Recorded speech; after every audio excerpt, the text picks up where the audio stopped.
अकारण करुणावरुणालय भक्तवंशा कल्पतरू अखिल कोट ब्रह्मांड नायक समस्त सृष्टीचे नियंता सर्व जीवांमध्ये विराजमान असणारे सर्व गुण ऐश्वर्य संपन्न भगवान भोलेनाथजींची वाङ्मयीन प्रतिमूर्ती श्री शिव महापुराण कथा सप्ताहातील आजचा प्रथम दिवस स्थान देवता कुलदेवता ग्रामदेवता गुरुदेवता संत देवता इष्ट देवता सद्गुरु देवता ब्राह्मण देवता सगळ्यांच्या आशीर्वादाने कैवल्य साम्राज्य चक्रवर्ती विश्व माऊलींच्या संजीवन समाधी सोहळ्याच्या निमित्ताने याही वर्षी आपण सर्वजण ज्ञानोबरायांच्या सेवेमध्ये उपस्थित झालेलो आहोत.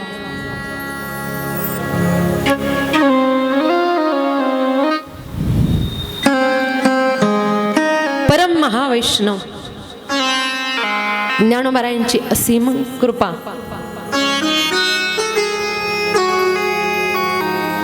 आपल्या सगळ्यांवर निश्चितच आहे.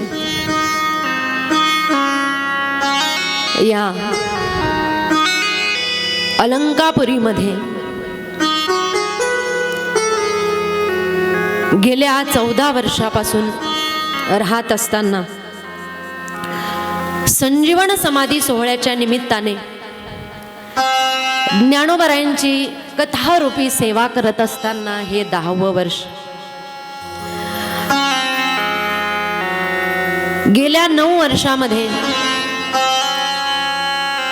7 श्रीमद भागवत कथा, 2 रामकथा,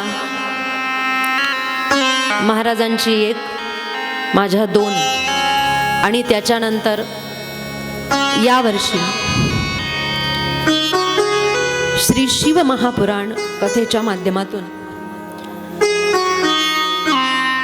ज्ञानोबरायांच्या चरणी आपण या ठिकाणी सेवा समर्पित करत आहोत.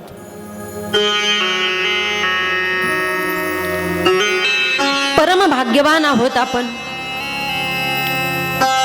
की आपल्यावर भगवान परमात्म्याची कृपा आहे. मनुष्याच्या जीवनामध्ये 4 कृपा मनुष्याला आवश्यक असतात. पहिली असते मनाची कृपा. मनुष्यावर मनाची कृपा होते त्यावेळेस मनुष्य परमार्थामध्ये येत असतो, कथा कीर्तनामध्ये येत असतो, तीर्थ स्थानांवर येत असतो. थोडेफार पावसाळ्याचे दिवस, थोडेफार थंडीचे दिवस, अशा वातावरणामध्येही सर्व शेतकरी वर्ग आणि सर्वजण घरचे कामं टाकून ज्ञानोबरायांच्या सेवेकरता आपण या ठिकाणी उपस्थित झालेलो आहोत. कारण मनाची कृपा तुमच्या आमच्या सगळ्यांवर आहे. मनाने तुम्हा आम्हाला सांगितलं की घरी जरी कितीही सुख सुविधा असतील, गादी असेल, फॅन असेल, सर्व काही आवडतीचं योग्य प्रकारचं जेवण असेल, तिथे कसं जरी मागे पुढे झालं तरी सुद्धा ज्ञानोबरायांची सेवा आहे आणि माऊलींचा संजीवन समाधी सोहळा नेहमी असतो. म्हणून माऊलींच्या भेटी करता आपल्याला या माहेरामध्ये यायचं आहे.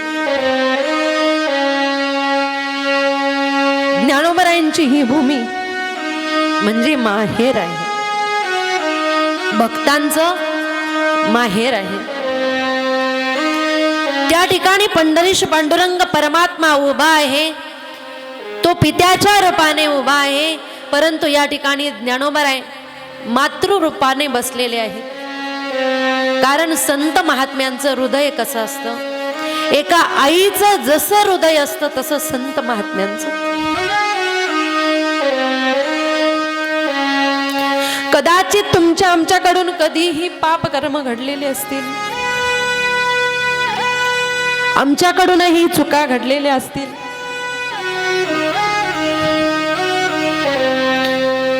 परंतु ज्या वेळेस माऊलींच्या सेवेमध्ये या ठिकाणी बसण्याचा योग येतो आणि माऊलींच्या चरणी समर्पित सेवा करण्याचा हा योग येतो, त्यावेळेस कुठेतरी वाटतं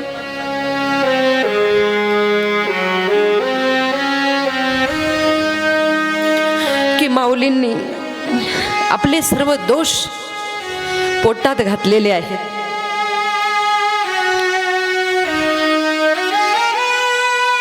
त्यांनी आपले दोष पोटात घातलेले आहेत म्हणून आपल्याला योग्य समजलं आणि योग्य समजलं म्हणून या व्यासपीठावर बसवले. अन्यथा ज्या वेळेस चुका घडतील, पाप कर्म होईल, आई वडिलांना आपण योग्य वाटणार नाही, तोपर्यंत माता पिता जो खरा खजाना आहे तोपर्यंत मुलांच्या हातामध्ये देत नाही. परंतु या ठिकाणी आपण आलेलो आहोत, ज्ञानोबारायांच्या सेवेमध्ये रत झालेलो आहोत, या ठिकाणापर्यंत पोहोचलेलो आहोत, याचा अर्थ आपण चुका करूनही आपले दोष या माऊलींनी पोटात घातलेले आहे आणि आपल्याला पुन्हा एकदा बोलवून घेतले आपल्या सगळ्यांसाठी. कारण ज्ञानोबराय केवळ तुमची आमचीच माऊली आहे असं नाही, तर ज्ञानोबराय योग्यांचीही माऊली आहे, साधकांचाही मायबाप आहे. ज्ञानोबराय संसारिक जीवांचेही माता पिता आहेत. अबोल आणि ज्यांना काही येत नाही अशा दुर्जनांचे, दुर्बलांचे सुद्धा ज्ञानोबराय माता पिता आहे. आणि माता आहे म्हणूनच मातेचं हृदय हे कसं आहे की जे कोणत्याही प्रकारचा दोष बघत नाही. न पाहे याती कुळाचा विचार, कोणतेही दोष बघत नाही आणि त्यातल्या त्यात कोणताही लाभ बघत नाही, हानी बघत नाही. फक्त केवळ कृपा करणं हा ज्यांच्या अंतःकरणाचा विषय आहे ते माझे ज्ञानोबाराय आहे. या आळंदीच्या भूमीमध्ये कुणीही विद्यार्थी पहिल्यांदा जरी आलेला असेल तरी आल्यानंतर तो दोष घेऊन जरी आलेला असेल, परंतु त्याला काही जमलं जरी नाही, केवळ माऊलींच्या समाधीवर त्याने मस्तक ठेवून नमस्कार जरी केला तरी माझे ज्ञानोबाराय एवढे उदार आहेत की त्याला काही ना काही दिल्याशिवाय राहत नाही. कुणाचीही जोळी आतापर्यंत खाली गेली असं बघण्यात आलेलं नाही. कारण हा दरबार कोणाचा आहे? हा मातेचा दरबार आहे, हे माहेर आहे. नाही काही जमलं, कुणाला गायन जमेल, कुणाला वादन जमेल, कुणाला कथा जमेल, कुणाला कीर्तन जमेल, याच्यापैकी नाही जरी काही जमलं तर निदान तीर्थयात्रा करवणं तरी त्यांना येईल. तेही नाही जमलं तर एखाद्या कार्यक्रमाचं आयोजन चांगलं करण्याचा गुण तरी त्याच्यामध्ये आल्याशिवाय राहत. काहीतरी ज्ञानोबाराय काही ना काही दिल्याशिवाय राहत नाही. हे स्थान असं आहे, हे स्थान फक्त देण्यासाठी आहे. या ठिकाणी घेण्यासाठी येऊन बसले तर कुणाचंही पात्र रिकामं जात नाही असं हे दिव्य स्थान आहे. हे ज्ञानोबारायांची भूमी आहे.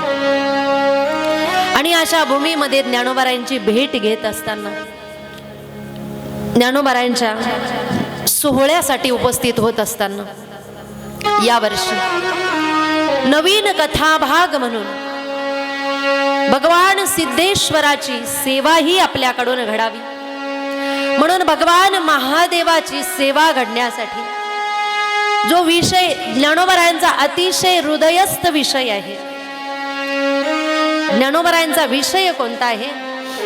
ज्ञानोबारायांचा पंथ, ज्ञानोबारायांचा विषय याचा जर विचार केला तर ज्याही ठिकाणी शिवपीठ आहे त्या ठिकाणी ज्ञानोबारायांचा निवास आहे. या सर्व भावंडांचा निवास आहे.